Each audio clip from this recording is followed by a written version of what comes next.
Hello, hello, hello.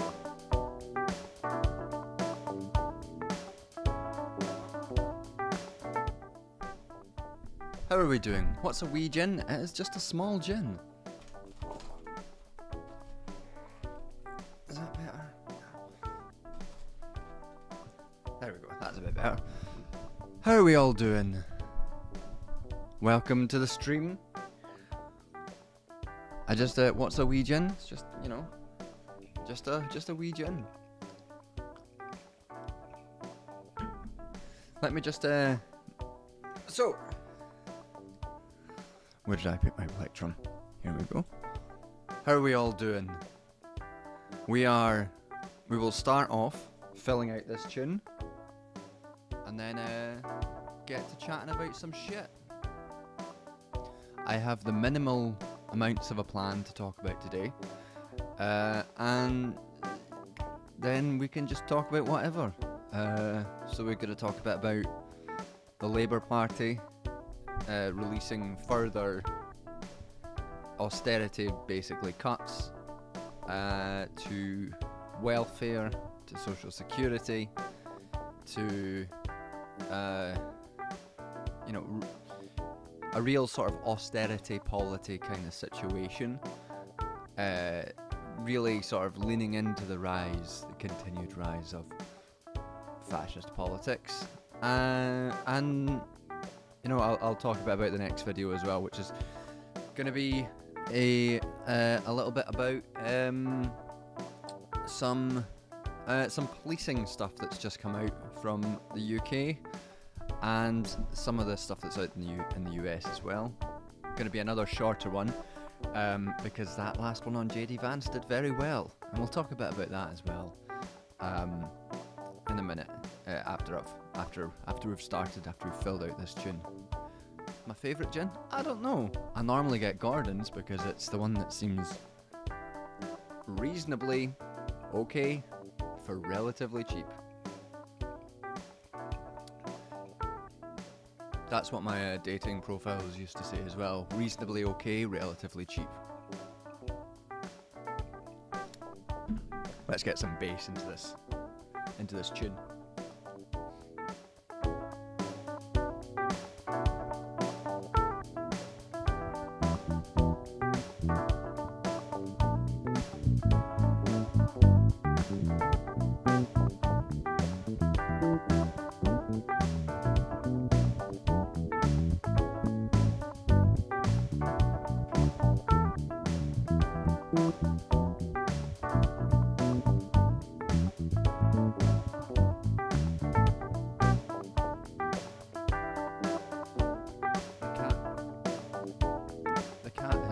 Decided that he wants to join us. He is sneaking out in front of me. I'll get the bass done, and then I'll introduce you to the cat. He's decided that he wants to be part of this.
Alright, so we've got some cat on the go already on, and we've got some guitar. So I think that's a good place to get started for the chat.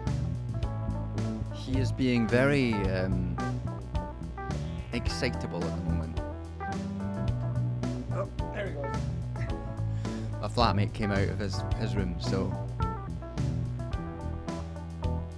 you know, there's a pyramid of excitability. I'll go and close the door.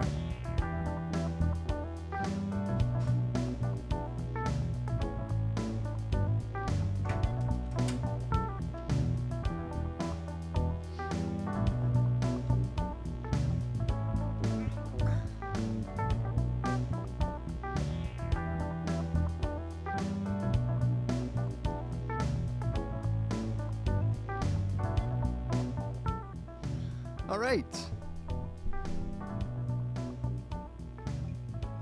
Oh, I've not had a good gin in ages.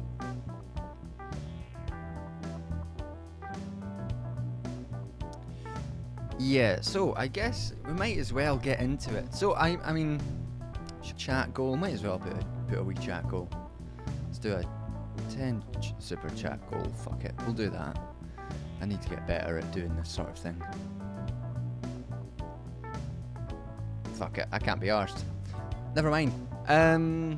Yes, so for anyone who's new to the stream, this is what we basically do here.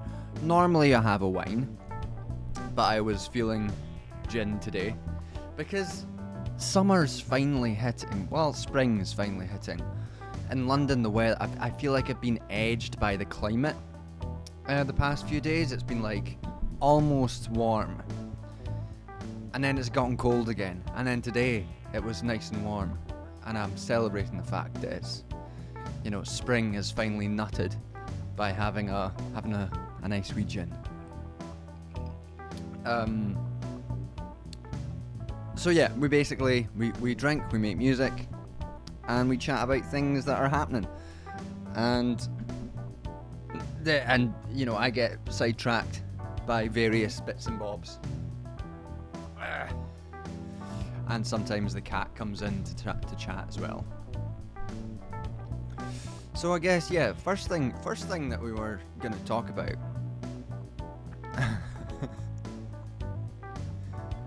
Happy equinox. Spring is finally nutted. I think that is, you know, in many ways I am a poet. Spring is nutted.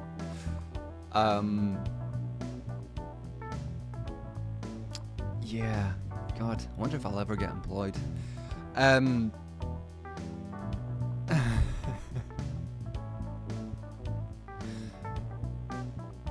So, yeah, to bring it back to the serious side.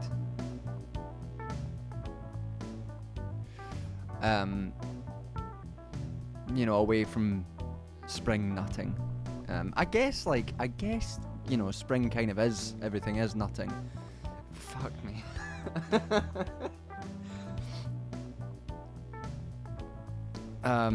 All the plants are nutting. That's why people get hay fever.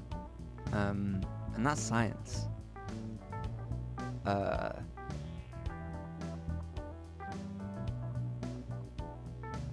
Spring is definitely nutted today. Rushed my essay to completion so I could get to a pub garden. That is such a perfect vibe. I need to get into more pub gardens. I'm looking forward to the summer so I can get back to some pub gardens. I love a pub garden, or going to a park, having some cans in the park. What a good vibe. They can't take that from us. Not yet. They can. They try. Every time in Glasgow, every time that it gets above like 18 degrees, 15 degrees, people will start drinking in Kelvin Grove Park, which is technically illegal. But the police can't stop it because there's just too many people. What an indication of the value and the power of collective action is the drinking hill in Kelvin Grove Park, because the police cannot stop it. There's just too many people out there drinking, and it's against the law, but you know, what are they going to do? Arrest everyone?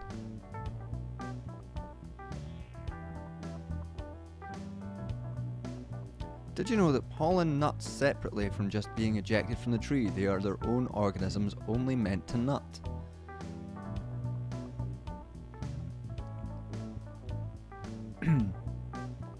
Not going to say what I was going to say.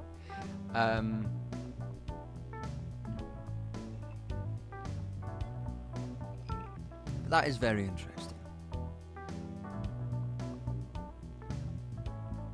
I do, the chatting with this kind of music in the background about nutting is giving a very specific vibe, I guess.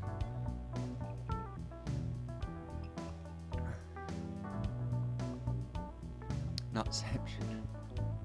This is why we have the reputation for being an intellectual stream, an intellectual channel at John the Duncan. This is the kind of stuff that's important. I had a student find one of my videos this week. So, you know, if that student is here, this is what we're talking about. This is the professionalism that I bring to my non-teaching activities.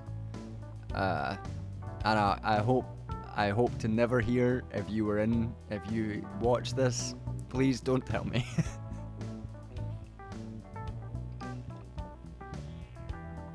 It was good though. That class I had, one student say that the class I was teaching is both the most depressing and their favourite, which I think is so precisely the vibe that I kind of like to cultivate. That I very much appreciated it. And then another student came up saying that they'd found my channel, which is the first time a student has ever come across that. What can you say?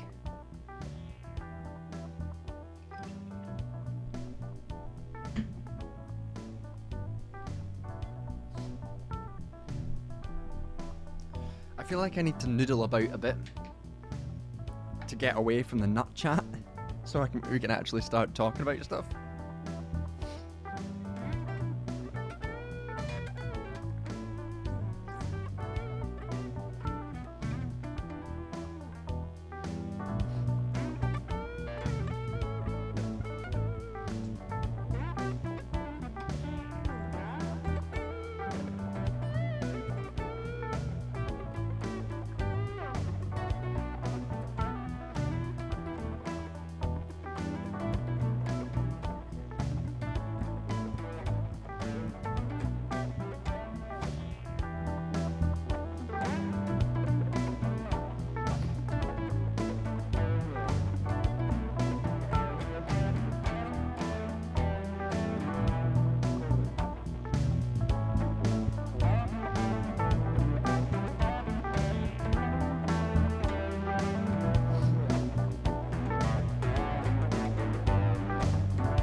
What am I teaching? I am teaching a course on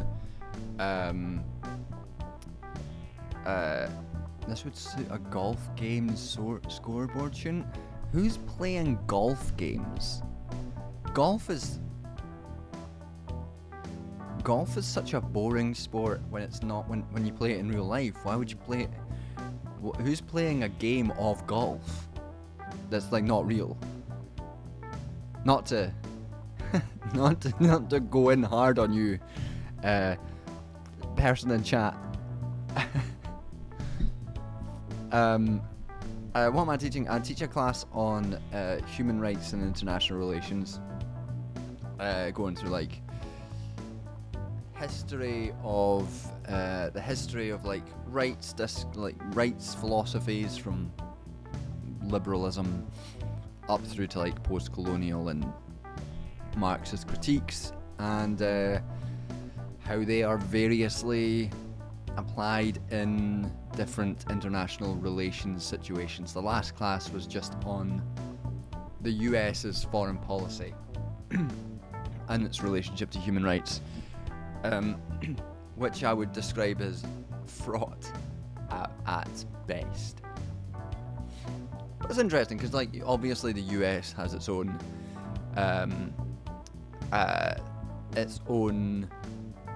relationship to human rights, which is like bad, like it breaches human rights all the time, but the way that it does so and the way that it still projects human rights norms constructs human rights in its own way, undermines the projection of human rights while also being fundamentally part of the reason why human rights is such a global discourse at the moment. Hey, I mean, the depressing classes are yet to come. We've not even done the class on ecological destruction and human rights, or the class on the genocide in Palestine and the declining faith in the international system. Those are the ones that are going to be depressing. Next week's one's on globalization, which I guess will also be kind of depressing, but you know, as long as the students are enjoying themselves, that's all that matters.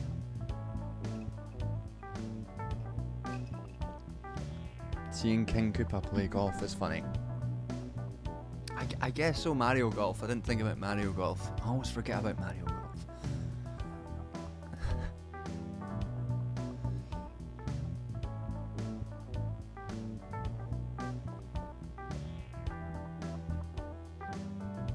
But yeah, so I guess the first thing I guess to talk about is the last video, which done surprisingly well on J.D. Vance and Scotland's terrible abortion laws and the sort of implication of the increasing far-right tendencies throughout the world being implicated. I didn't find any specific research on funding connections between Scottish far-right religious evangelical groups and America, but I have in the comments people have pointed out that there has been some research done indicating clear links between American evangelicals and Scottish evangelicals that are pushing anti-abortion stuff, also transphobic stuff. It's something that I do take exception to sometimes, is the way that Americans will talk about Britain as being like the transphobic place. Britain, that's transphobic island, as if America isn't itself hugely transphobic, and as if a lot of the British transphobic groups are directly funded by American right-wing think tanks and evangelical groups. A lot of it gets funding from America, which is kind of what I was hinting at in the video, without actually having done or examined the networks of connections myself. The thing that just generated most animosity from that video, and I knew it would, because obviously it would, was calling, saying I was glad that Alex Salmond's heart exploded in Macedonia, because he, in my view, is obviously guilty of sexually assaulting those 10 women that accused him of various degrees of sexual assault.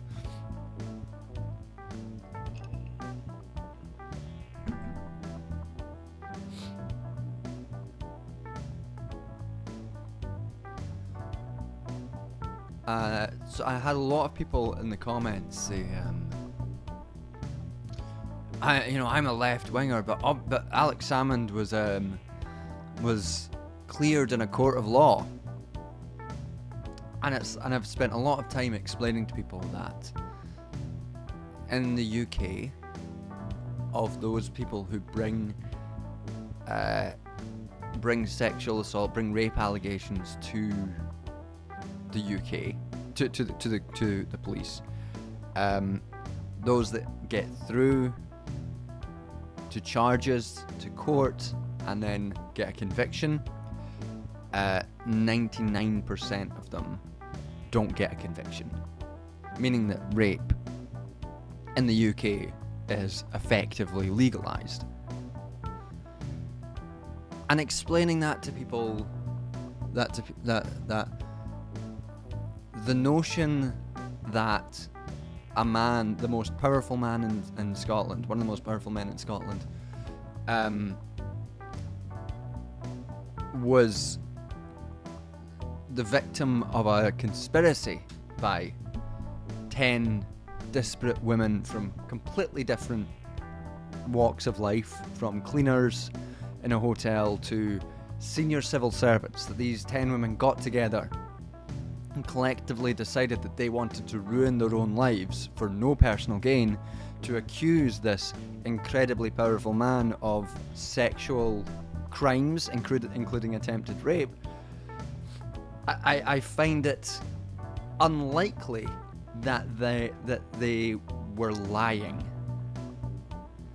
and explaining to people that courts are not arbiters of truth, and that results and evidence in court is not evidence that we have to accept or replicate in society as a whole.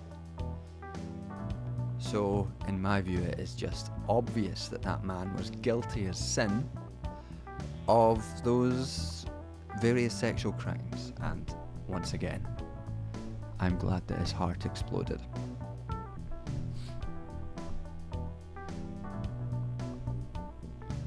I did hear, and I'm not sure how true this is, but I have heard that he did die. He did get a heart attack from tapping the bottle of the bottom of a ketchup bottle, and he lived his Scottish dream, didn't he?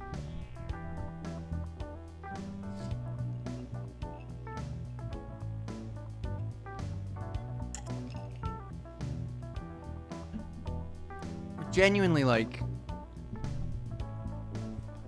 genuinely impossible to argue with people who don't accept that,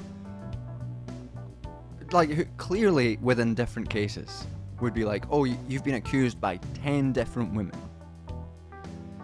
of sexual misconduct, sexual assault, and attempted rape. You're probably, even the judge said, we're not convicting you, but your behaviour was clearly suspicious. Even the judge said that. And one of the cases wasn't even not guilty, it was not proven. Which is one of the things that indicates that juries are told, obviously, you can only convict outside of reasonable doubt. You have to convict if all the evidence says, because this is the state, in the eyes of the state, if all the evidence says without a doubt in your mind that this definitely happened. Which is obviously a bar of evidence which is immensely high to clear, and is clearly, systemically unfair to those largely women who take charges to the police and then to courts. That it even got to court is an indication of the strength of the case of these 10 women.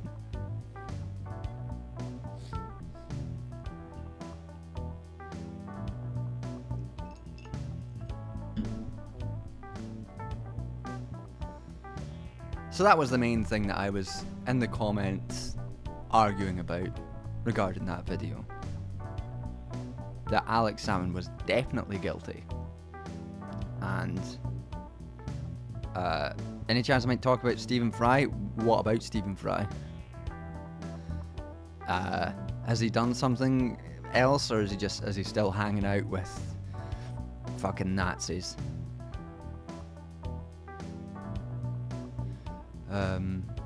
The other thing was people saying, oh, you know, Kate Forbes may just be religious, but that doesn't make her right wing. It's like, well, you know, there are left wing religious people. She's a right wing religious person from an evangelical church, defined by its right wingness and its social conservatism. She's fucking right wing.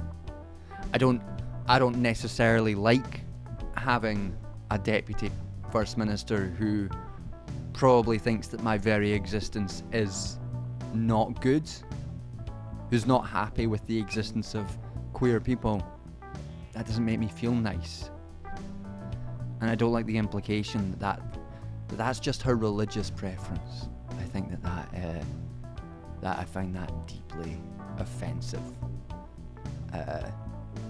So, you know, she can go to hell as well.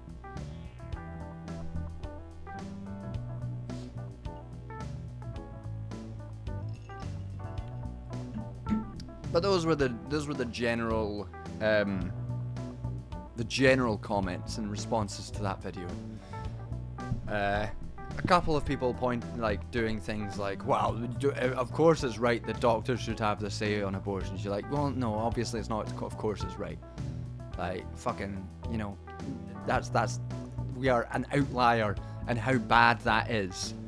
That's the very point. That's I linked to a freely accessible report which makes this very clear.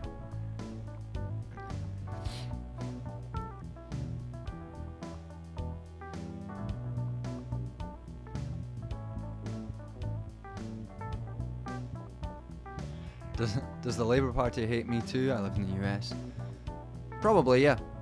The Labour Party hates everyone. Unless you're a billionaire. Probably.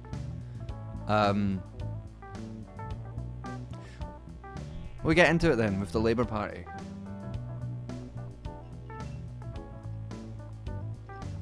So the Labour Party, the reason that the title of this stream, the reason we're talking about this, the Labour Party and its infinite wisdom as the party of the labour movement, and we'll get back to that in a second, has decided that it's going to continue with a trend in welfare that has roots going back to Thatcherism.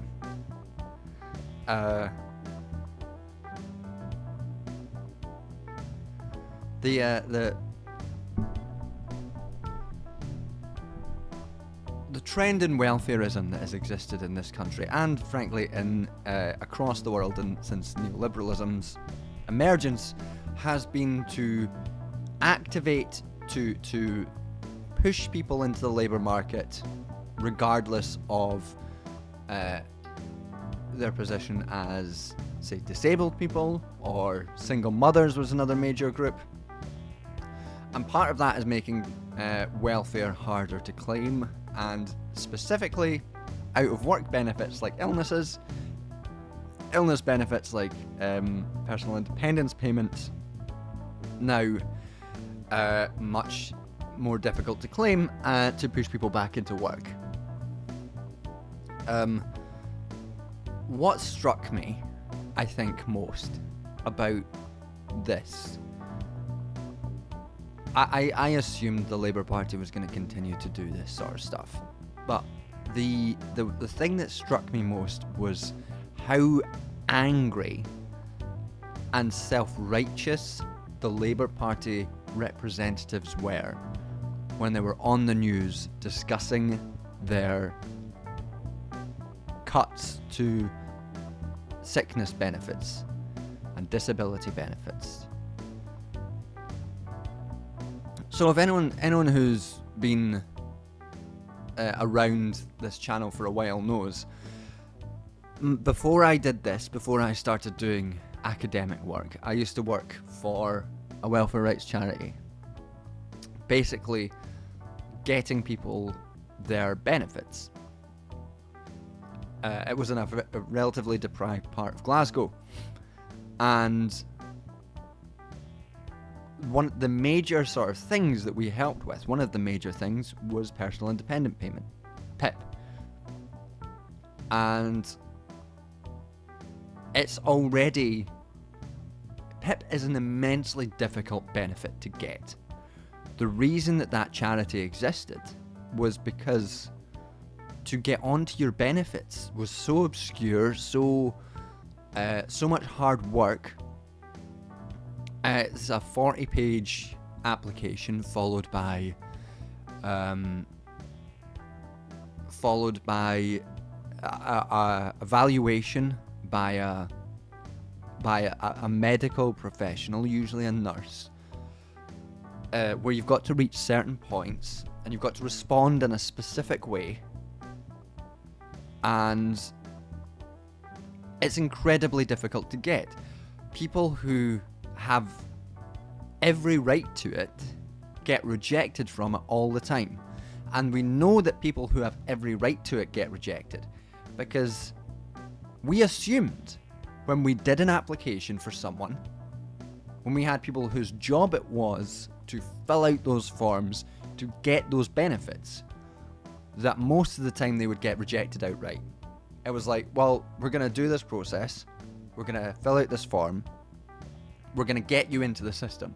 You will likely be rejected, so in several months, when this happens, when this goes through, you'll get rejected. Then we'll do a mandatory reconsideration, another bit of forms that we'll send away, and we'll get rejected again. And then we'll do some more, and we might get rejected, we might get an appeal.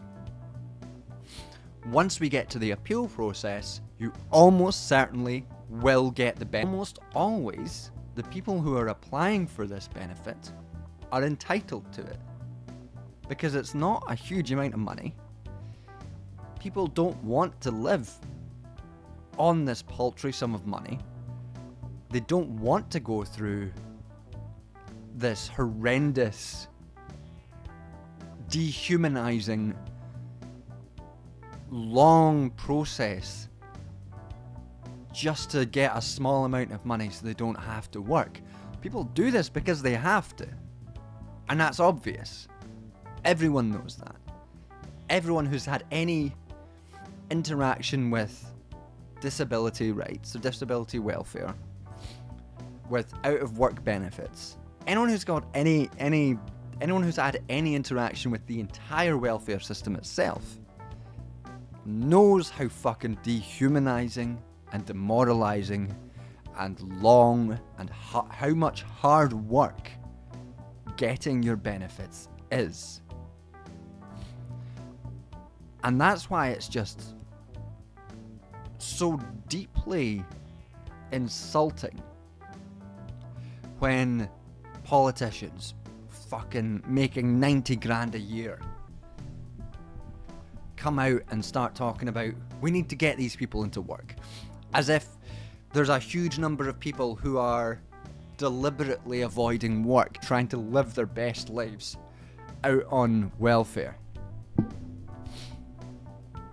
And why it's insulting when we had I think Torsten Bell was the guy's name, Labour MP, being interviewed about whether or not he could survive on £70 a week on these benefits, and saying, oh no, I couldn't, of course, I have a mortgage to pay.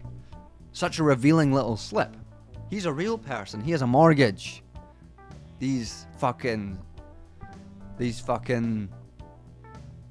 little weasels, these people who drain the system, they don't have mortgages to pay. So of course they don't deserve benefits. They don't deserve to live a good life like me.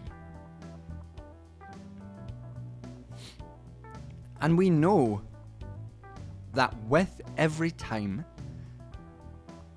benefits are made harder to get, people die. And we know that we know that from our work. Like, I would, in working in welfare rights, there would be people that would come in, and they would come in for a while, and then they would stop. And you just kind of knew that those people probably died. And it could have been people in a variety of ages. I would answer the phone to try and get people appointments with us. And once again, we are not the people, we are not the front line. We're not the people who are, well, we are the front line, but we weren't the people that were supposed to be there to help. Like, there was supposed to be citizens' advice was another group that should have been the first port of call, but we ended up being the first port of call for a lot of people. There should have been like housing officers within housing associations who should help people with this stuff. But again, because the system's so threadbare, and because the conditions of people's lives were so bad, this small charity ended up helping people well outside of its stated range with trying to get benefits because it was so desperate. And people within different age ranges would just die because it's a cruel, like, heartbreakingly cruel system. I used to get phone calls. It was a job where I had to answer phones for hours and hours a day, trying to get people appointments. And, you know, you'd frequently just get people who we often didn't have appointments because we were massively over capacity. And you'd get people who would be on the phone just saying that they were going to kill themselves if they didn't get an appointment. And what are you supposed to do with that? How do you tell a heartless Labour politician that this is what they want? This is what they are fighting for, is people dying and people wanting to kill themselves. And they say they obstinately and proudly go on the news and talk about, oh, you know, we are doing so much, we're getting the country back to work, we are the Labour Party, we are the party of Labour. You're like, no, you're not the party, you're supposed to be the party of the working classes. And many people who are in the working classes interact with disability constantly. People are disabled by work. When you grow old, you're often disabled by age. These people who may have been workers their whole lives, even people who are excluded from the notion of working entirely throughout their lives, are included within the oppressed classes that the Labour Party should be representing. But instead, the Labour Party represents the concept of work.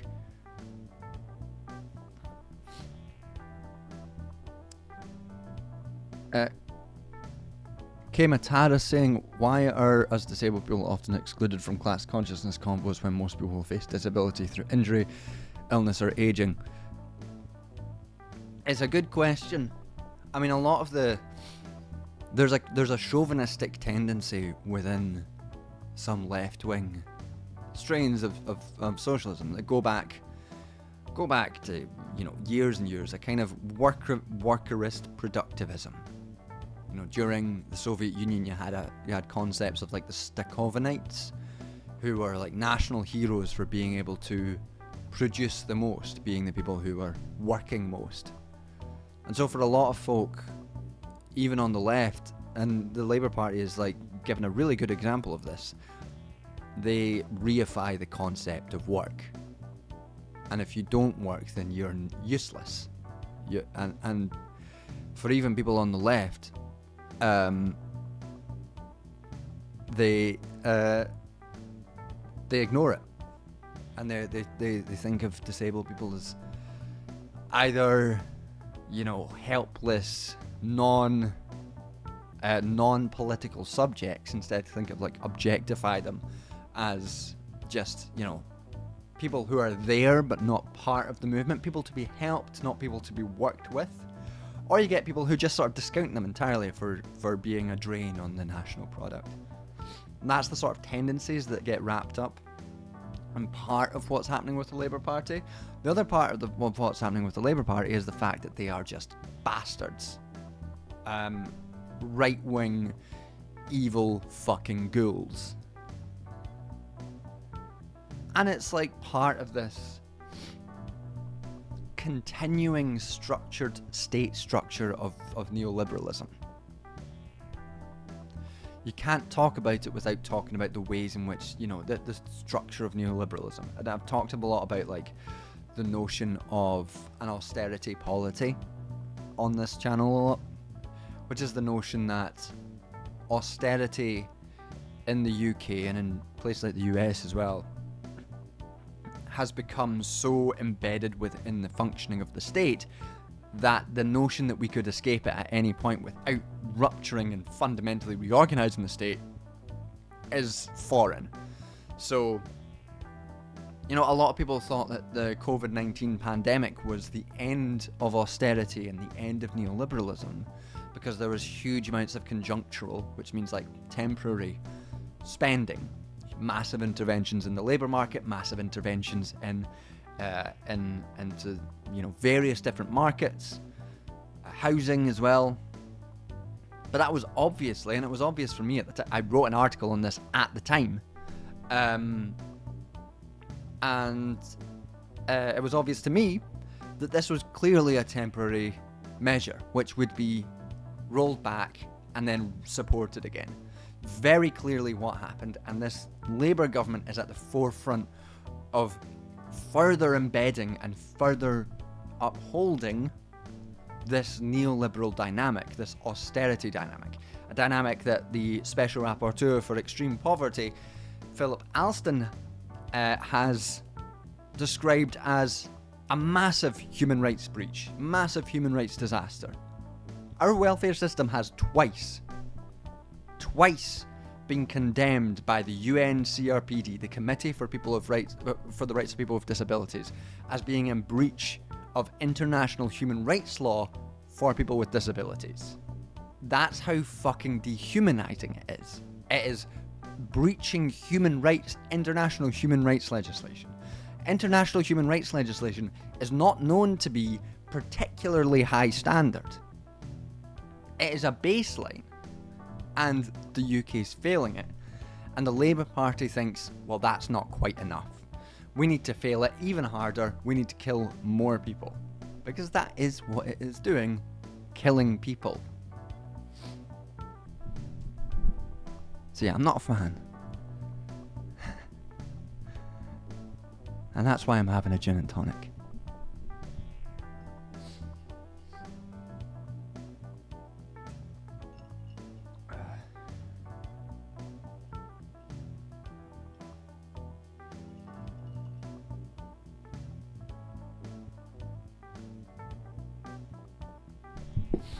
Yeah, the notion that the NHS, like, the NHS is being stripped threadbare. We don't provide dentistry anymore. I remember in Scotland we used to have NHS dentistry, and then that stopped. Now finding an NHS dentist is next to impossible, and people are not getting dentistry treatments because it's expensive. Obviously, mental health, like NHS mental health systems are fucked. It takes so long to get onto them, and then you get what, like 6 weeks of therapy, and told to fucking go on your merry way. Now you're a productive member of society, ready to contribute. And if you don't contribute, well, then you can go through this horrendous mental health nightmare of the welfare system. And like, it's not even a lot of people point out, and I find it annoying when people point out that this won't save money for the state, because it was never about saving money for the state. That was a formal justification that was never true, and a lot of people will point out, and I remember the discussion, and I brought it up myself, because for a while it was like important to bring up. that there was a notion that austerity was justified in the UK from this one paper, which made a case that by doing austerity, you could end state debt. But there was a problem, a miscalculation on a spreadsheet, and the paper was sort of discredited. And people were like, oh, well, you know, now we know this paper is discredited. You know, these fools in Parliament are basing all of this on hokey economics. That pointing that out will solve it. They didn't give a shit. They don't care about hokey economics. The point was never to bring down deficits. The point was never to bring down the debt. The point was to reframe social relations to make people more desperate, more precarious, more dependent on bosses and employers, less willing to fight back, and to force them into work.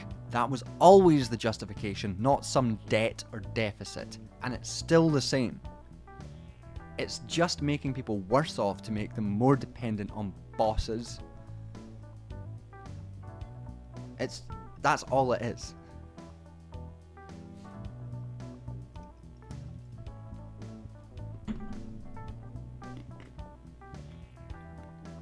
And that's what the Labour Party is doing.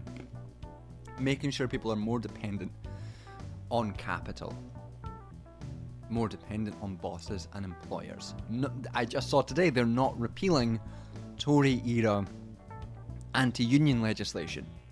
Consistent with the argument that they just want people to be more dependent on bosses, less able to fight back. The first things that Thatcher did was attack welfare.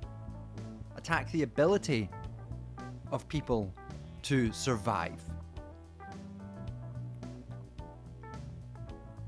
Attacking unions to make people more dependent on bosses. Same story. And then it all gets framed. Our economic woes then get framed as the fault of immigrants. Which is, as we are seeing in the US right now, one of the major vectors of emerging fascism. I think with looking at the US, we can pretty much say that fascism is here in the US. People being picked up and deported to labour camps on the notion that they are migrants. People being arrested for speaking out on Palestine because they're migrants. People being rounded up into gym halls and placed into conditions of horrendous, dehumanizing harm because they're migrants. And it's the same fucking thing that the Labour Party and the Conservative Party, Trump, the Democrats, everyone who's got legitimate concerns about immigration, it's the same fucking thing that they're all playing off of. They're making everyone worse off, and they're making migrants the scapegoats. And it's gonna come here. Reform in the UK, Reform in the Conservative Party are polling equally. And in the last polls I saw.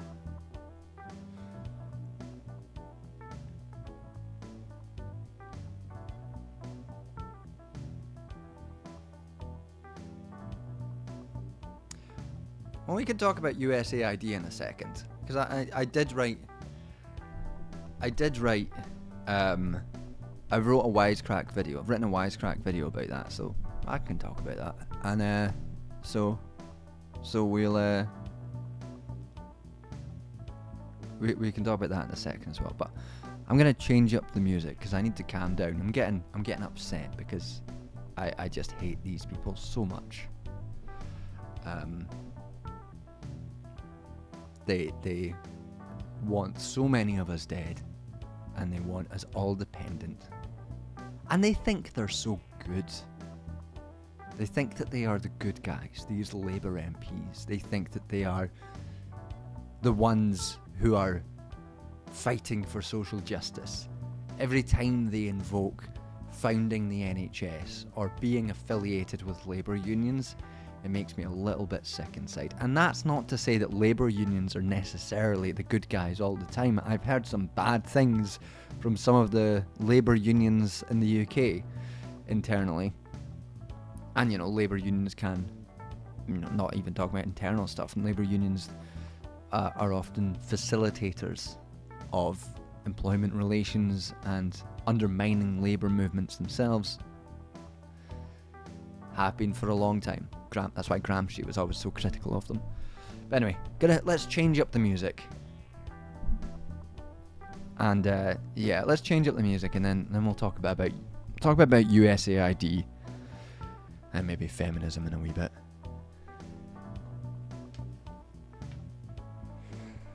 Hey, at least my gin and tonic's nice.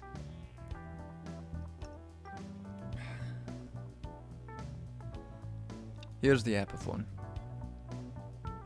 I'll tell you what, I some good news. I've made some progress with my book contract. So I got the reviews back from my book contract proposal, and the reviews are positive, meaning I just need to respond to them by March 10th, and then we might have a book contract on the go. And I've also just been confirmed as an associate fellow for the School of Advanced Study, which is an unpaid role, but does give me a position, a network position. So tomorrow I'm going to have to take a professional photo of myself for the website at SAS, because I don't have any professional photos of me. A lot of the photos that exist of me are me in a chicken costume, and maybe I should just submit that, see what they think.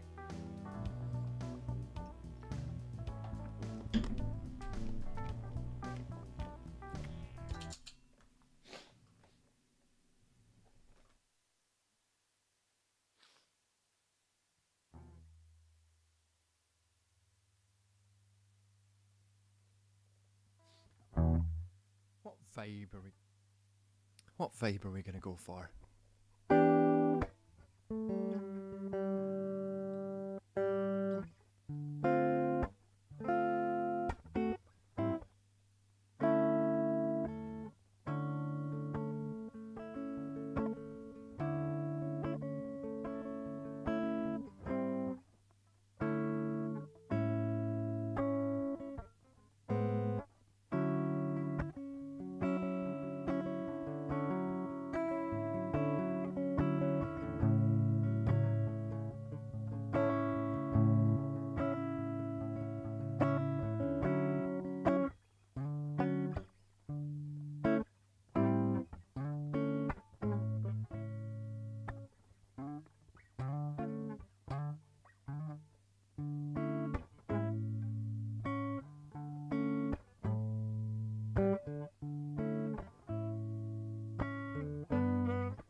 It's not an amp, it's an external, so I don't have an amp here. I should get an amp. It's an external amplifier filtered through this and then just plugged directly into the computer.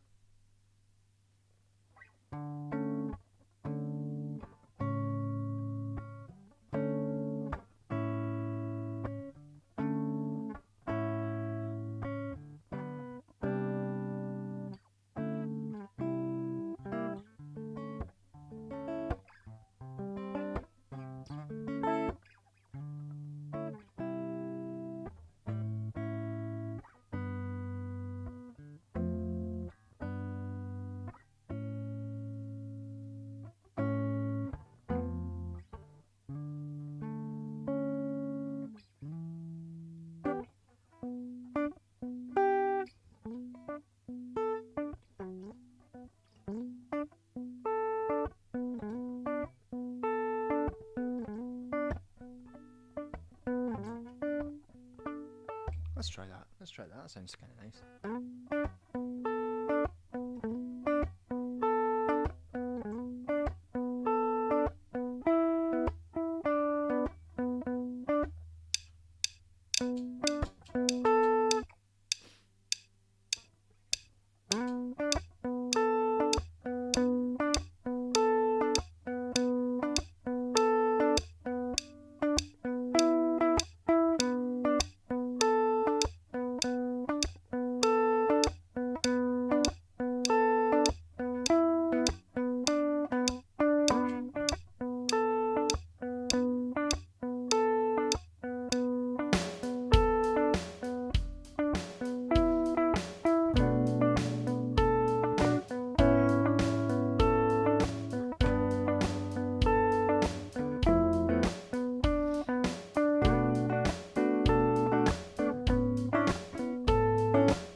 One sec.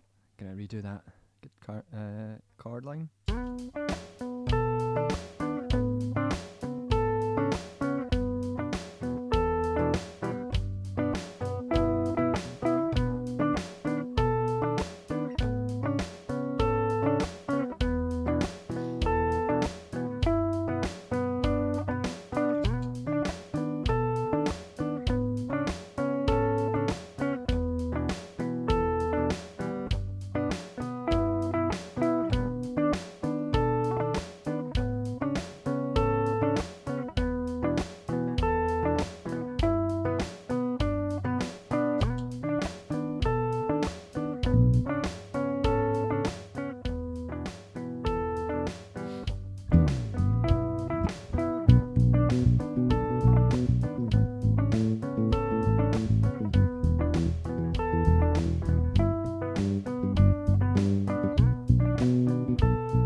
It's looping through a loop pedal that's got the drum machine on it as well.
Hoots, how are you doing?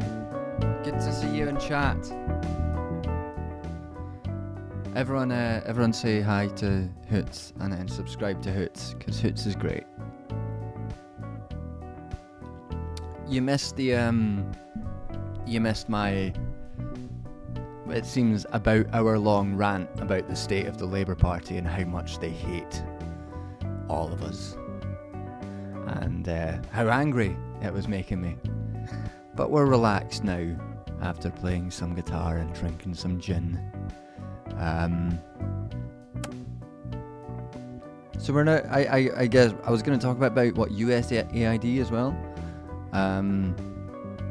Yeah, everyone loves Hoots. Do I play professionally? Hey, this counts. People pay me for this, so this technically counts. But no.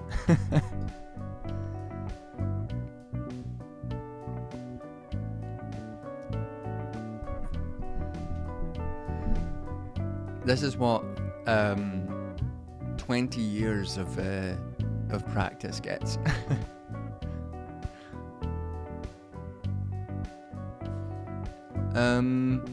Yeah, so USAID. We were chatting about so I was writing a video for Wisecrack. Be the last one for the moment, unfortunately, because they've had their freelance budget cut. What drum machine? It's the same as the loop pedal. It's JTC drum looper. That's what it's called. It's good. It's there's not that many great options for the drums. I might actually change the drums up here.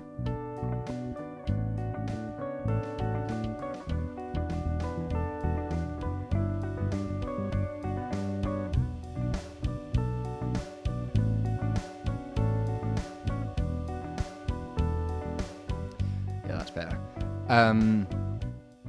Yeah, so the what I've written for Wisecrack essentially is oh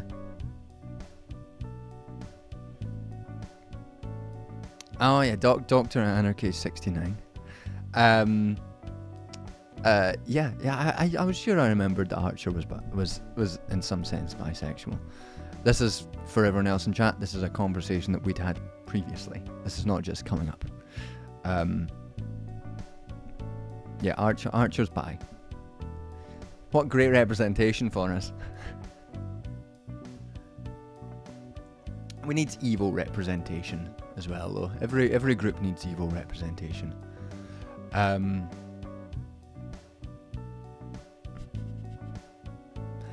Everyone in chat, pick your favorite evil representation. Who's your favorite evil person of your particular minority group?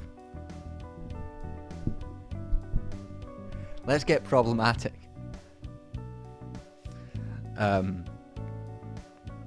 Let's see. I like when I say things and it's unclear whether people have gotten the joke for a few seconds because nothing comes into chat. So let's just wait and see what people say to that. Have a wee think, and they all better be good.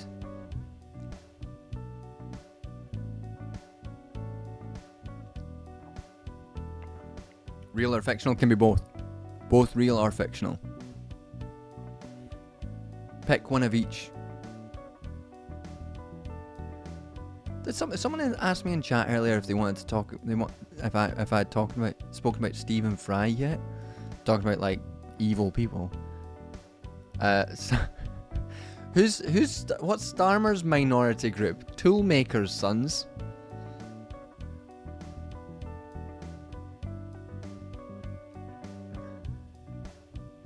Drake. Ooh. Yeah, that's a bad one. That's embarrassing more than anything else. That's your embarrassing representation. Robert Downey Jr. as Sherlock. Interesting. Men made of blonde. I don't know if I can pronounce that word.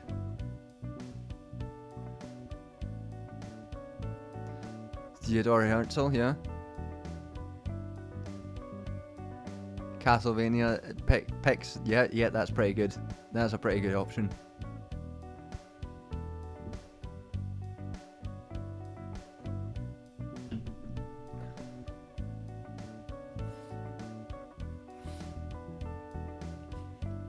I liked those early those Guy Ritchie Sherlock Holmes movies. They were fun. Ursula retired. Stars. Yeah, that's a good one. Yeah, before I get sidetracked again, which never happens here. USAID. So Trump got rid of USAID, and it's baffling. And I was talking about this in my class actually, because we were talking about US foreign policy. And what's kind of odd about the USAID stuff is that, well, it's not odd. What you can explain about it. In 2016, Trump used USAID to help to try and support the Venezuelan coup, to try and get Juan Guaido support in Venezuela. Directed USAID to politically interfere in Venezuela and engaged and got them to selectively engage with UN human rights bodies to support the coup. So in 2016, Trump's Bush-era cohort knew how to engage with USAID for US interests. And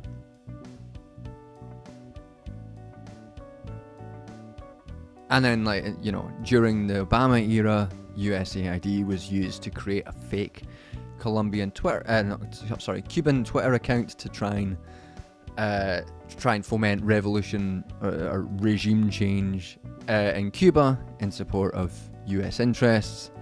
Very much in keeping with the long history of the US using aid and support to uphold and produce regime change in Latin America, going back centuries. Obviously, Pinochet being a big example in the 70s, and getting rid of Salvador Allende. I've not been able to track down specific USAID involvement in that, but there was certainly involvement with aid routes to support Pinochet and get rid of Allende. And Trump getting rid of all that stuff is a real indication that there's been a move from the neoconservative kind of engagement with foreign policy from people like John Bolton and the sort of Bush-era holdovers of the Trump administration that understood the realpolitik value of engaging with USAID.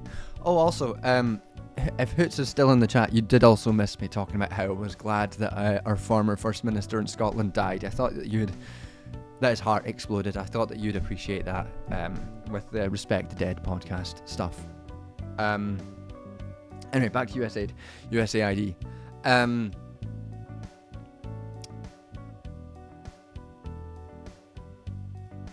Yeah, so back in at least first Trump term, there was enough consistency with neoconservative figures to use USAID to produce or engage in basically realpolitik on the international level. Cutting all of that indicates that either Trump has no idea what he's doing, which fair. He's not the sharpest mind. He's not the fucking genius of politics. He's a fucking whirlwind of reactionary tendencies. And I don't believe Elon Musk has any grasp on how to do international espionage or coups either. I think that he's also a fucking idiot. And that's probably motivated some of the decline, some of the slashing of USAID. And a good example of the sort of idiocy of them is they cut all funding to Palestinian Authority, military funding for Palestinian Authority groups, security services. And almost certainly that happened because because Trump saw Palestine and thought, oh, these are the bad guys. Why are we giving the bad guys money? Not understanding that the Palestinian Authority security services are very much Israel's state puppet government security forces that facilitate occupation. The reason that the US was funding them is because they help Israel, and they are an arm of colonialism. And he saw Palestine and was like, not happening, folks, not happening. And you know, that's consistent with, you know, the condoms for Gaza sort of stuff, which we know was condoms for the Gaza region of Mozambique. You know, he was saying, oh, you know, this is almost certainly going to get cut from the Wisecrack script. But he was saying that they were using condoms as bombs, like floating them up in the air and using them as bombs, and I was just thinking, you know, that's not such a bad thing.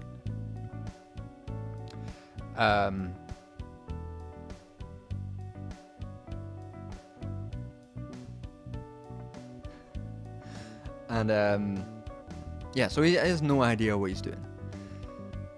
I think the interesting dimension of USAID, though, so because we can point to the various coups and the military aid for Trump impression. I've never done a Trump impression in my life before.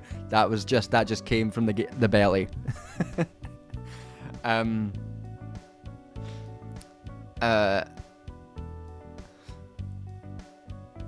The interesting dimension of the USAID cuts is in things like food aid.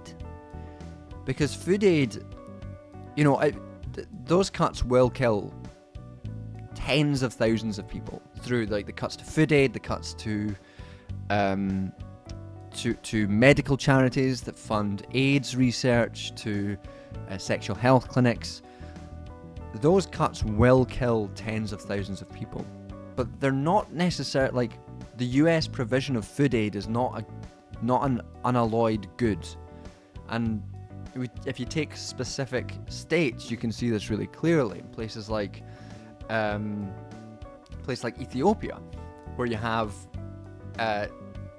which has become the sort of central fulcrum of famine relief, international famine relief. People are obsessed with Ethiopia famine. It's become a sort of cultural position. Because there was a horrible famine in the 1980s, but that resulted in the establishment of huge routes of foreign food aid. And what that foreign food aid did was undermine local agricultural economies. So Ethiopia used to be a net food exporter. It produced more food than it needed to and exported it. Now it is the world's biggest food importer. Because USAID and sorry, I just had to sniff for a second, so I turned down the levels. We're back. USAID flooded the market with cheap wheat, undermining local agro-economies and making that no reason for them to be growing food and engaging. Because why would you buy food from local producers if you've just got a ready supply which is going in? But that ready supply itself is always insecure, because it is based not on the needs of the local population, but on the price of wheat from US farmers. US farmers last year made $2 billion off of USAID food production. And they're angry at Trump because him cutting that is a massive cut to their income. So there's, you know, domestic opposition in that grounds anyway. But like, obviously, like the main point to get from this is that USAID and food aid is not just a good, but it's one of the ways that the US keeps states dependent on them. Because if you create an image, if you create a situation where those states need the US for food, then they are just going to act in ways that are in the US's interests. And we often talk about USAID as like soft power. A lot of the liberal commentators will be like, this is a complete, a very silly move for Trump because it destroys US soft power. It does, but it's also a real avenue of US economic domination. And cutting that out, specifically in places like Africa, is going to really open up the gates to allow for further expansion of China. It won't necessarily get into the speculative goods or bads of that, because I don't know enough about Chinese investment and all that stuff. But it certainly means, like, one of the things that has kept China from overtaking US investment in Africa has been USAID. And cutting that will mean that China will expand, which does mean a decline in US hard power in that region. It's a real indication of a decline of US empire. I don't think soft power is not the same as economic domination. I don't think soft power is much more... If you think about soft power and hard power are more like the sort of analogy of coercion and consent. Economic domination, like the line is obviously blurred. And it's something that I brought up when I was talking about this in my class as well. These are not like... There's not a hard line separating hard and soft power or coercion and consent. These things are blurred. But the soft power and economic domination can be disentangled somewhat.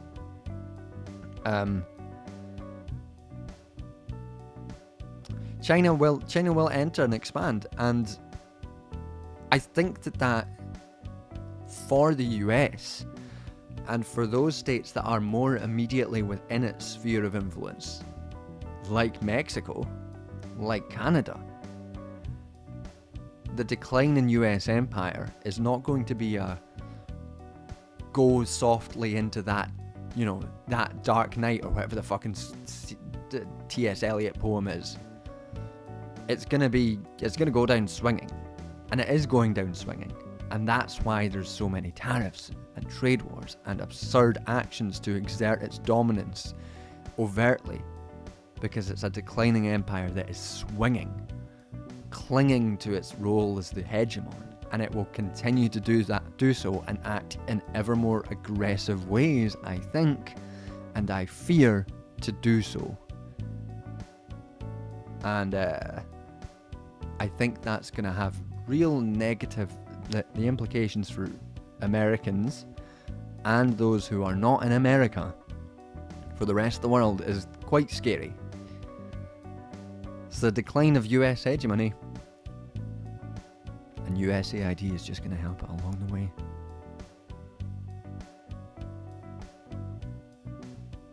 Where's the pressures from the American oligarchy on Trump not to fuck up US imperial interests? I think the pressures are probably there. I think that the crashing of stocks and shares that happened last month, combined with domestic producers getting on Trump because these tariffs are not helping them, I think that is there. I think that this is reacting to what is already a long-standing trend, which is declining US dominance. China's been on the rise for a while now, and there's only so much you can get when you are not the world's workhouse, and China remains the world's workhouse. And that's not to say that China itself is is free of problems. China has areas of rapid deindustrialization. It's going through similar things that the US went through about 50 years ago, and it's exporting some of its production to Singapore and other states like that, because these are the sort of dynamics of capital. You can't escape them. But there is a struggle for global power going on. And there's some evidence that China might not be quite as strictly domineering in its form of imperialism than the US. It's allows states to use investment more flexibly than American IMF World Bank investment, which often imposes austerity and structural adjustment on states. But no one does imperialism good. No one's necessarily a good guy in that story. You've got to be critical of this change and aware and attentive of how it's going to affect the world. I think it's a dangerous time. I don't think the US is going to go down without a swing. And it's the form of what that swing looks like that worries me. Anyway, I am going to fill up my drink. I will be back in a couple of minutes. I'll leave you to chew on that. And then we can talk about this sort of absurd feminism discourse that I've been seeing going on the past few days, that somehow feminism is anti-communist. That was the other thing I was going to chat about. I'll be back in a couple of minutes.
Get a new tune on before we start talking about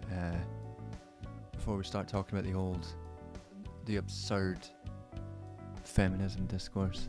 Am I going to Marxism 2025? Is that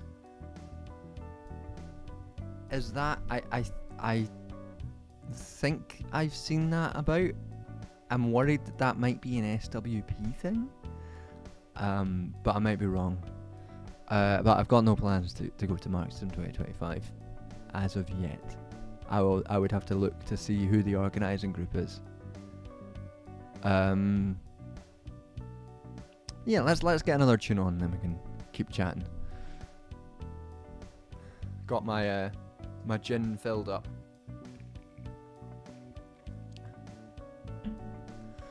I really like gin. If I had a P.O. box, I'd ask people to send me gin. And other things that are healthier.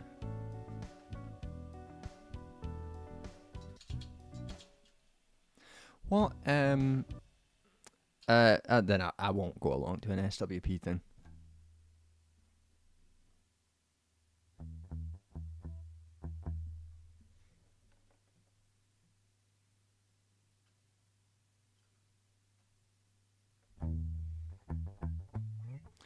What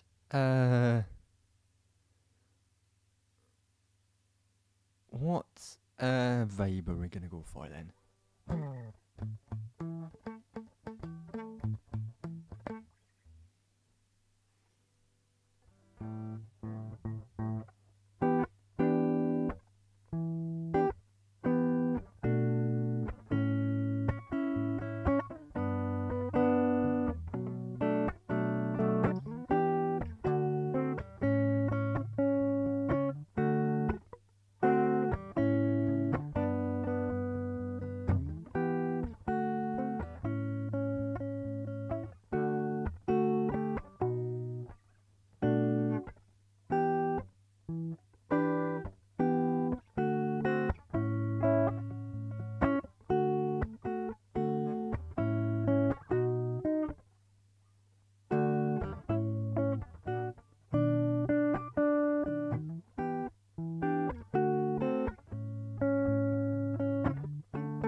Okay, let's try something there.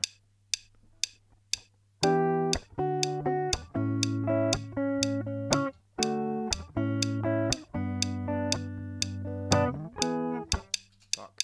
Ah.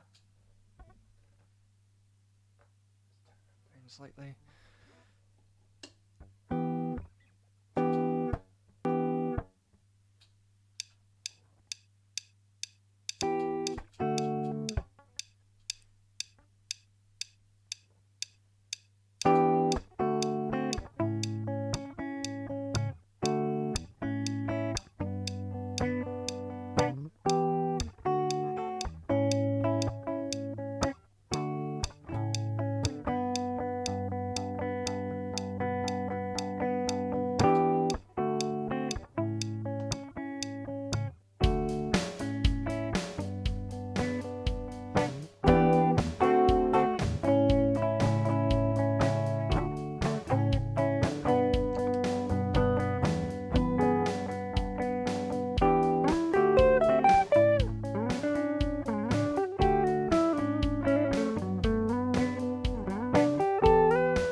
Sorry, I wasn't feeling it.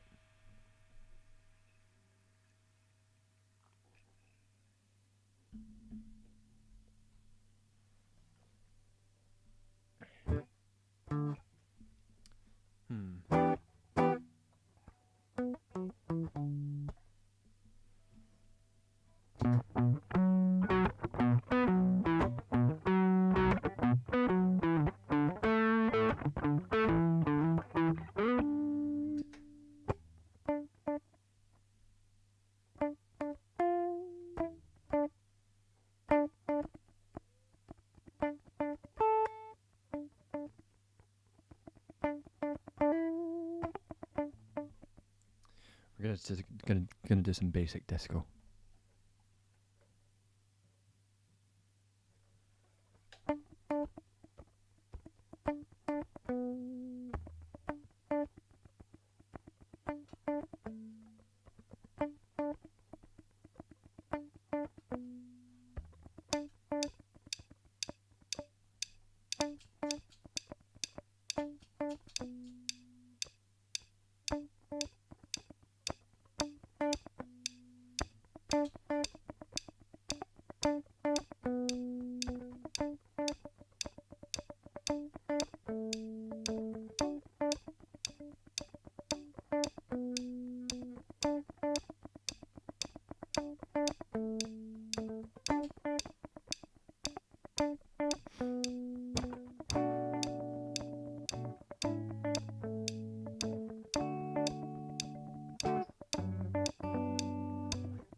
Classic pop song.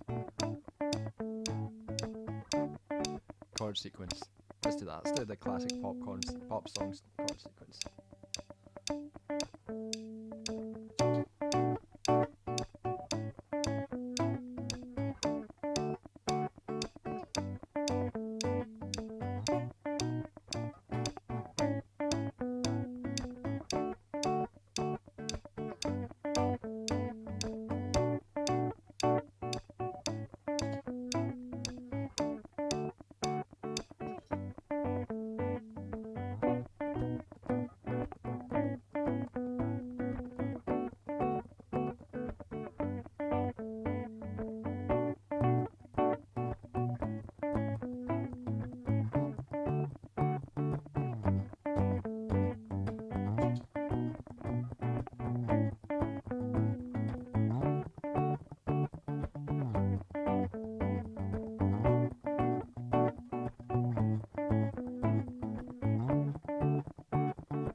Alright, that's fun. So what are we chatting about then? I feel like I was gone for a while there.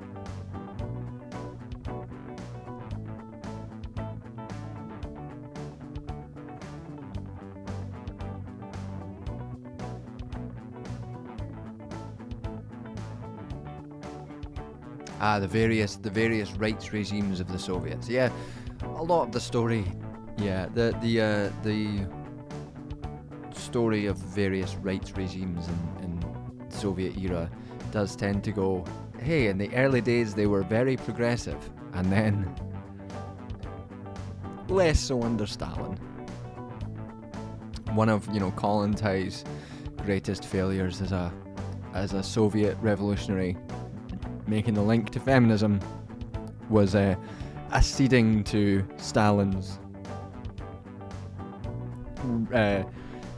rollback of women's rights in the Soviet era, and basically giving up on her goals for liberation, which is unfortunate because Kollontaj's early work and the early Soviet work was extremely good in regards to women's liberation. But yeah, so I did want to talk a bit about the discourse that I've been seeing the last few days, started by a certain fucking poster, that somehow feminism is necessarily and always anti-Marxist, and it's been winding me up a little bit.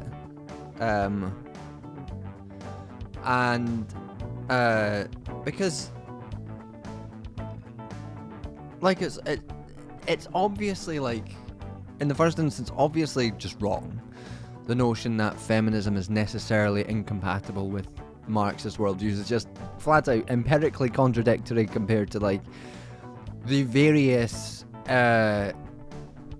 feminist Marxists, socialist feminists that have existed throughout the years, including Kollontaj, including many others. And it's also, I think, insulting to the histories of those women's struggles, and a lot of the time their murder at the hands of the state, as feminists and as socialist feminists. Not just straight up, not just from Marxist struggles, but from like those fighting against colonization and against slavery, and not just being adopted by feminism. Molten Panda, I have explained, girl bosses. I've got a whole video on it.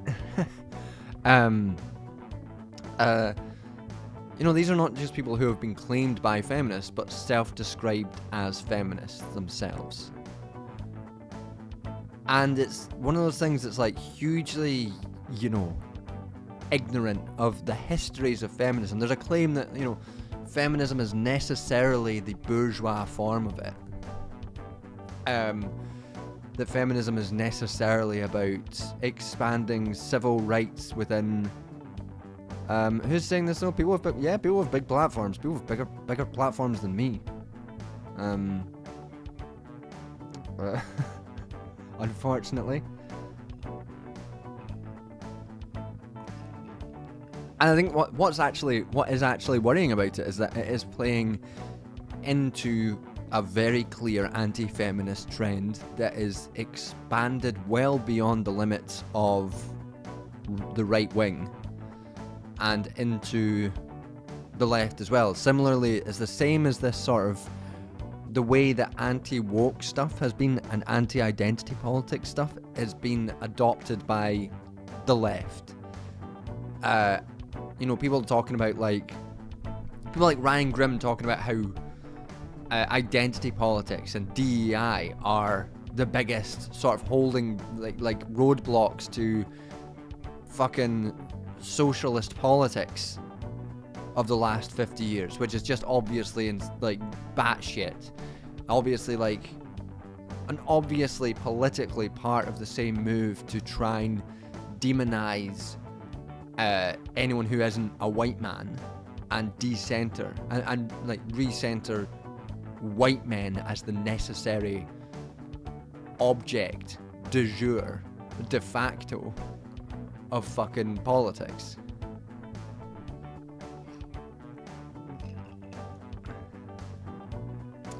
I've not read Mark Fisher's Exiting the Vampire Castle. I think that I think that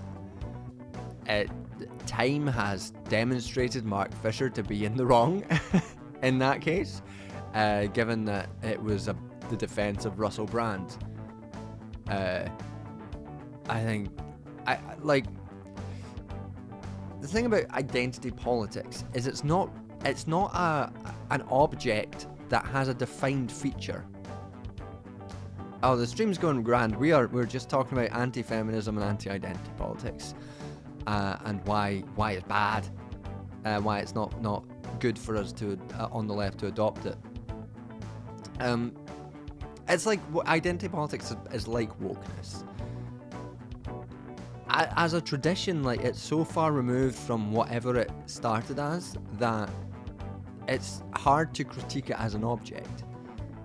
Is it just liberal representation politics? Because if it is, then we can all critique liberal representation politics. That's very easily.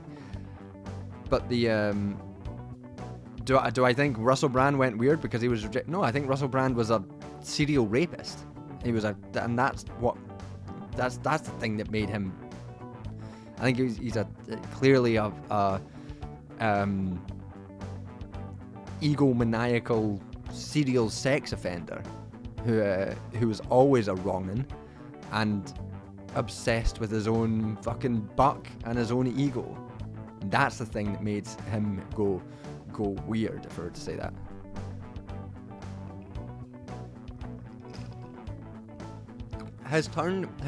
Russell Brand's entire turn to Christianity and Trumpness immediately followed the allegations against him coming out. That was a 100% clear causal factor there. Yeah, like identity politics is like, is this a strategy for organizing in spaces? Is it from the Combahee River Collective? Is it a liberal representation? It's like these things are vastly different objects that require vastly different lenses to engage with. That brings into race, gender, like anything that you could be described as an identity. Fucking class gets brought into it wholesale as well. So when people talk about like, identity politics is a real problem of the left, it's like, what do you actually mean by that? I want people to precisely explain what they mean when they say that identity politics or wokeness is a problem for the left. If they mean that in some cases an overeager young activist derails a meeting, or people get too worried about pushing back on something because of like a perceived fragility of the situation, then like that's a specific thing, and that's an internal conversation for the left. It's not really something that is for discussion on an open media stage between the right and the left, because the right doesn't give a fuck. The right just wants to exclude racial and gendered minorities and sexual minorities from the picture. That is their entire goal. So when people talk about like feminism as anti-Marxist and bring up identity politics, it's like, feminism is idealist because it conceptualizes women as all under the oppression of an abstract men and not not class politics. It's like, that is such a specific rendering of a specific type of feminism and is itself reductive and dismissive of the various ways in which women and working class women are oppressed by working class men. Like, this is clearly, you know, clearly not an idealistic fucking formation, and has been made clear through, frankly, centuries of work now. And I think that in the current moment, putting the theory to a side for 1 second, in the current political moment, engaging in that kind of anti-feminism only reinforces the right-wing narrative of outright misogyny, in the same way that engaging in anti-woke politics or anti-identity politics only reinforces the right-wing race narrative, the right-wing white supremacist narrative, and the right-wing, you know, anti-trans, anti-sexual minority narrative as well. So even if you think I've got a particularly clever critique of wokeness, or of identity politics, or of feminism, the proper medium, like, to engage in that in a way that is proper, requires such specific care and attention that goes beyond just talking about feminism being anti-Marxist, or DEI being something that holds the workers back, because that is just doing the fascists' work for them. I think all the people who engage in that kind of work are either rubes or suspect. And either way, I'm not counting them among my friends.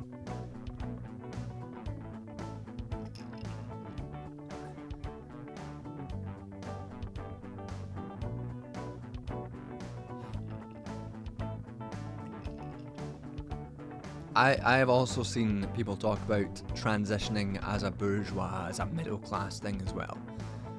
And it's the same fucking thing that people talked about gayness being fucking, you know, middle class people as well, all the time, and from left wing narratives. Bourgeois decadence, ages people have been talking about that kind of thing, and it's the same fucking story all over again. And these same people who claim to be on the left do this shit all the time. I've got, like, I have literally no time for it. I don't trust them among my fucking comrades. I'm reading a book at the moment about the history of, you know, class socialist feminism. And it just strikes me as just politically wrong, theoretically wrong, and insulting to the histories of feminist struggle. Those socialist feminists to smugly dismiss feminism as an essential component of liberation, as part of a Marxist or socialist outlook. I cannot believe it is a discussion that gained so much traction over the past few days from large social media accounts. You know, maybe this isn't something that is present amongst left spaces hugely. I suspect in most left spaces people are probably like, you know, feminism, at least nominally people are putting concern on feminism as an important feature of left politics. But what it is concerning about is the larger, clear misogynistic turn that society, extremely misogynistic turn that society has taken.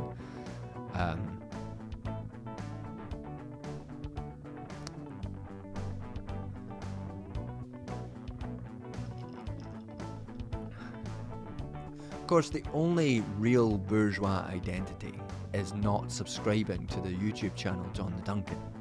Anyone who doesn't subscribe is clearly a bourgeois class traitor. And you can spread that around. We can make that into a fucking Twitter meme. I mean, we've, like, as an example of the anti-feminism, the amount of hate going round to fucking Sabrina Carpenter for doing an Eiffel Tower joke is clearly, like, just slut shaming. Like something that we should have, that was an easy thing to be like, oh yeah, maybe it's not good to shame women for sexuality. Something that could have been gotten over ages ago, and then suddenly everyone's like, oh, you know, this is really important that we talk about this fucking cartoon character singer. Do a little joke.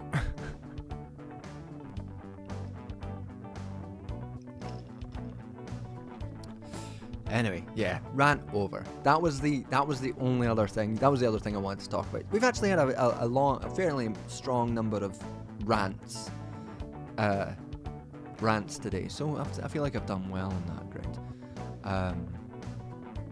So if anyone else has anything that they want to ask, or any discussion points they want to bring up, then feel free. You've got till the end of this gin, and then I'll call it a night after that.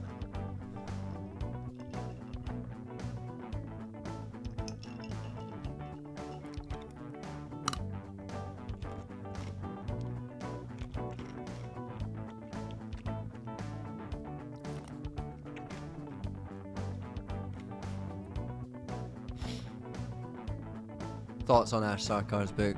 I've not read it. I think that the media tour has been immensely destructive, and it has made me reconsider what I like, that her position as someone I would consider a comrade or as valuable to the movement. Going around various news shows, podcasts, and talking about these mad lefty stories of salad spinners and wokeness is, like I say, fundamentally part of a right-wing turn. The effects of that are just playing into right-wing narratives. And I think it's been immensely destructive. I think she's burned a lot of bridges and a lot of good faith that a lot of people were still holding out for her as maybe the one good headline figure of Novara media. I probably won't read the book because I have a list of books that I just started rereading Capital. I've got a lot of stuff to get through. But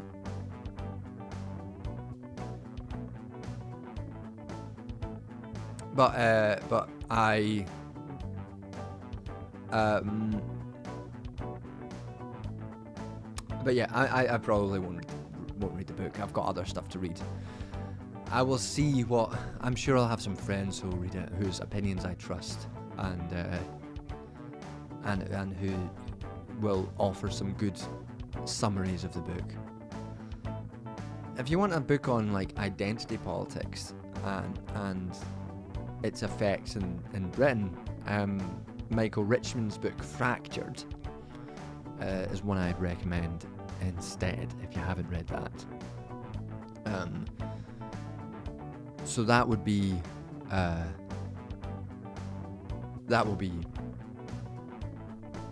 what I would recommend, not Ash Sarkar's book. Yeah.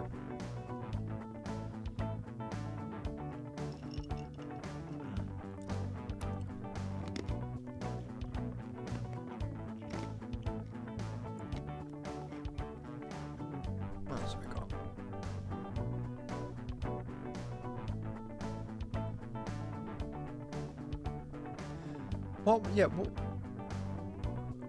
My thoughts on Stephen Fry. I mean, Stephen Fry hanging out with like outright fascists, like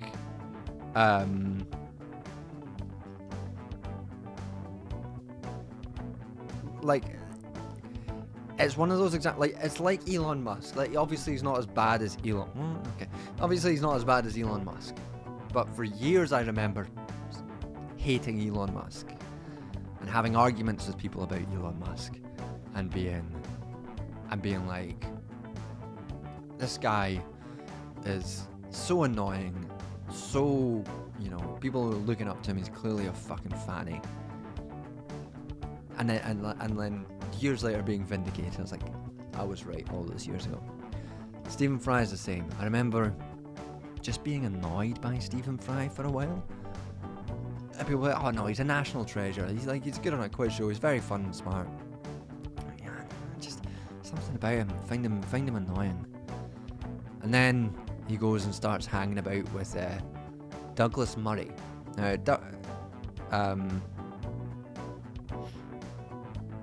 Mo and Panda, I think this is specifically about higher and lower stage communism. I can't remember the substance of the specific critique, but another time as well. I do have to reread something, and it's been on the back of my mind as well. Rereading Lenin and some specific critiques of Lenin just been on the back of my mind to refresh myself on that. So maybe I'll get round to that soon enough.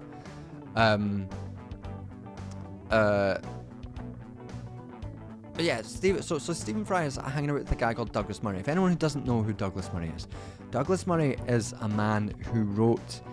He is a sort of establishment figure who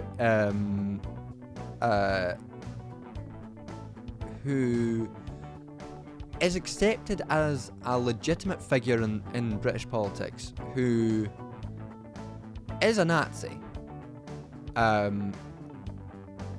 Stephen Fry's been palling around with Douglas Murray for a long time now. Douglas Murray wrote I think it was Douglas Murray who wrote a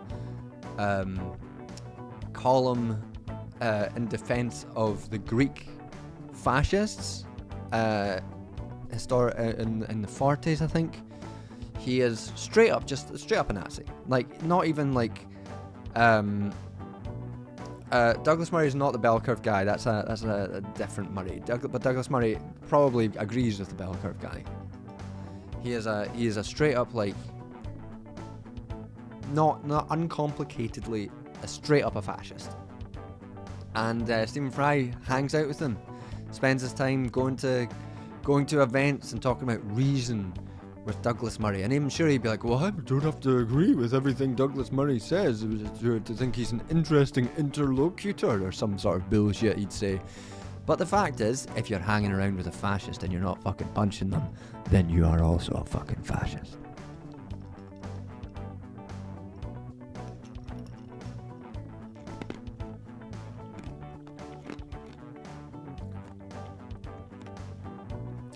Is one of these examples where they're cut from the same cloth, fucking Oxbridge-educated pricks. And because they're Oxbridge-educated and they talk with their fucking plummy voices, they believe that they don't have to answer for the fact that they are fucking fascists. And they don't have to answer for the fact that they go to dinner parties with fucking fascists.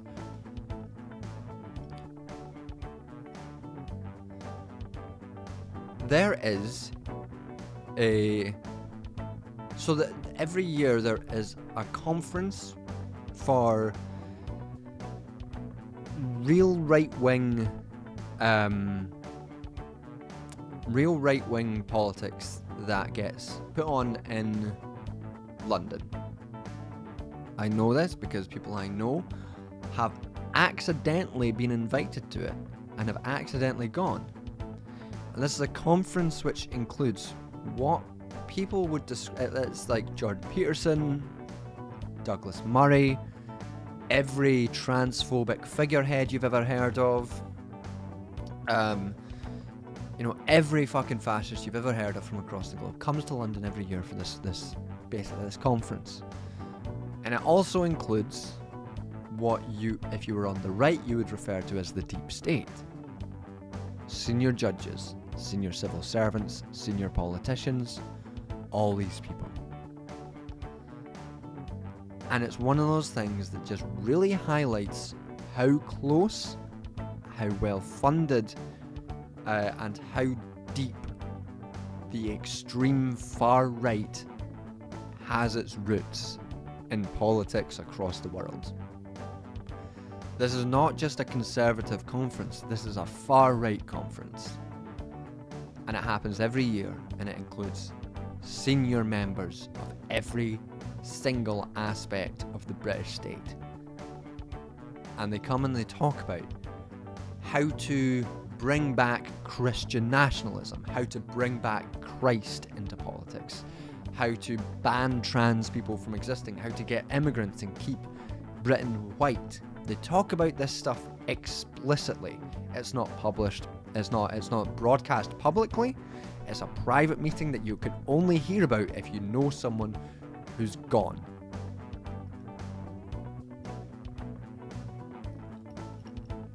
It is deeply scary stuff. But because all these people, and I'm sure Stephen Fry goes to their fucking dinner parties, because they're all educated in the same place, they're all friends, their daddies knew each other, their uncles knew each other, they gave themselves. Their uncle gave young fascist over there his first job in the legal service when he was a young graduate after his time in fucking Cambridge or Oxford. And because they all know each other, they all have connections. I can't remember the name off the top of my head. Unfortunately, I wish I did, because I would like you to look it up. But it is fucked up. How would the British state have reacted to a Corbyn government? I think I think we saw how the British state reacted to the threat of a Corbyn government. Were people who wanted to coup, who would be set up to coup a Corbyn government. I mean, we know also, this isn't specific to the Corbyn government, we know that also in the lead up to Thatcher's first government, there was a general who was poised to, should she have lost that election, to have run a military coup and installed himself, and he called himself Britain's Pinochet. And you know, he might not have been successful in that, but he had support within the military. He was a senior general. He had immense power. So we know that these people exist and would want to coup progressive governments if they can. I suspect that, we also know that there have been, I can't remember which, there was a Labour Prime Minister who left office, he had dementia, and he was claiming that the MI5 was tapping his phone. And everyone just sort of dismissed him as being like a crank, being, afflicted by dementia. But he was right. MI5 were tapping his phone. They were trying to bring him down. The state tries to bring down leaders who are threatening to its interests. So we probably would have seen MI5, military, civil service, operatives trying to bring down a Corbyn government. We know that the US, early on, was working against a Corbyn government because the US saw Corbyn as a threat to its imperial interests. We know that Lisa Nandy had connections to those US foreign service officials who were explicitly trying to bring down Corbyn. So we know these connections exist. This is hardly speculation. It is documented evidence. I have an article in the New Internationalist which goes into detail about the connections between Labour MP Lisa Nandy and US foreign services, and the connections there against the threat of a Corbyn government. So we know these exist. We know that they absolutely did not want Corbyn in power. What we think might have happened is speculation. But we know that those forces do exist and did exist.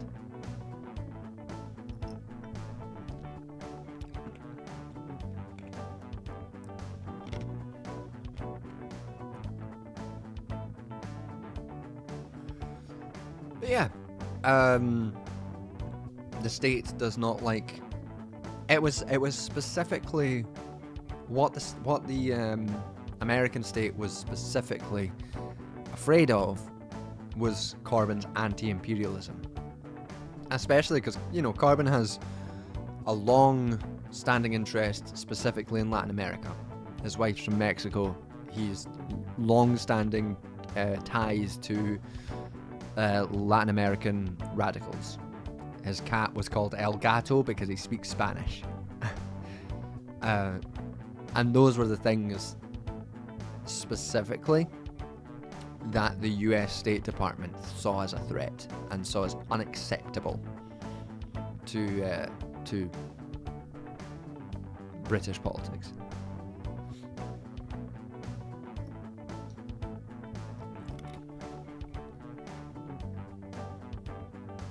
But yeah, I hope that answers your question.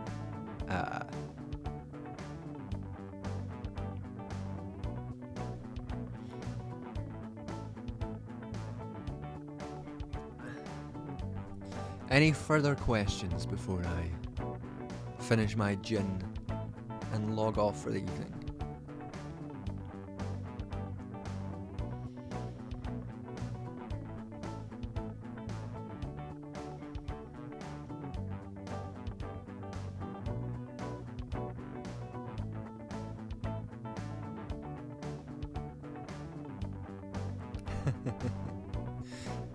Yeah.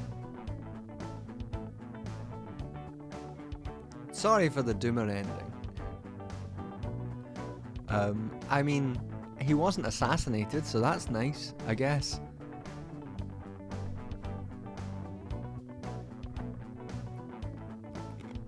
Poor El Gato died recently. It's a shame.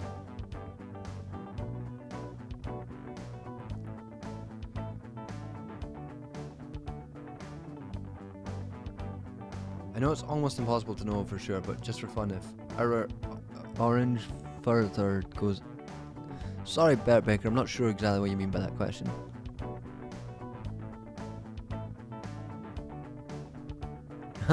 I'm glad that my videos help with your modules.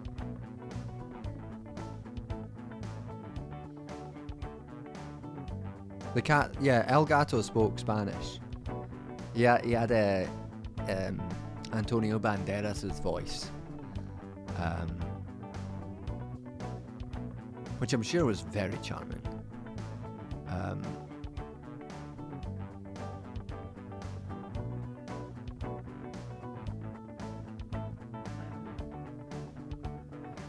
Yesterday I was filling up a teapot, pouring boiling water into the teapot. The fucking cat jumped from the floor and tried to grab his claws and scrape down my back. He entirely wasn't anything like that. Like, the idiot cat, he could have burnt me, he could have burnt himself, but he wanted attention, so he tried to slice. Is it like Errol Flynn? Trying to get a knife in a curtain and sail down it like in an old movie. That was him, but for my fucking back.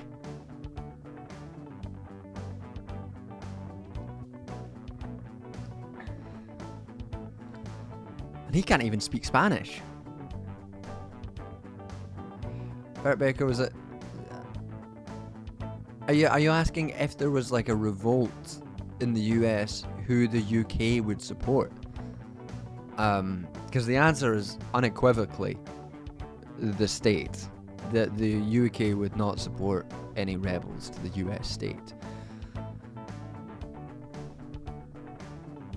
There's a Labour Party history. I actually think that the Labour Party might be, on its way to obscurity. I don't know how it comes back from where it's going, and I'm not sure there's any route for any left-wing politics to emerge within the Labour Party. I know that there are unions that are talking about disaffiliating from the Labour Party for various reasons. Some are talking about it because they think some of their members think the Labour Party isn't racist on immigration enough, which is scary. But also there's just a general acknowledgement that the Labour Party doesn't serve the interests of the majority of people. So unions are thinking about disaffiliating, and if that happens, then there really is nothing that the Labour Party can do. It loses its funding, it's fucking cooked. The Labour Party is not in a secure place.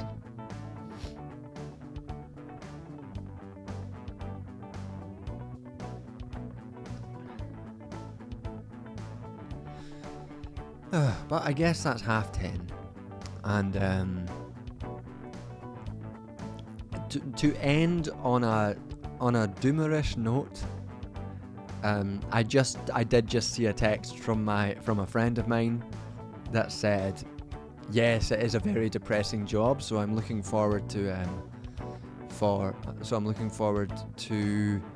looking at seeing how depressing that text is going to turn out to be.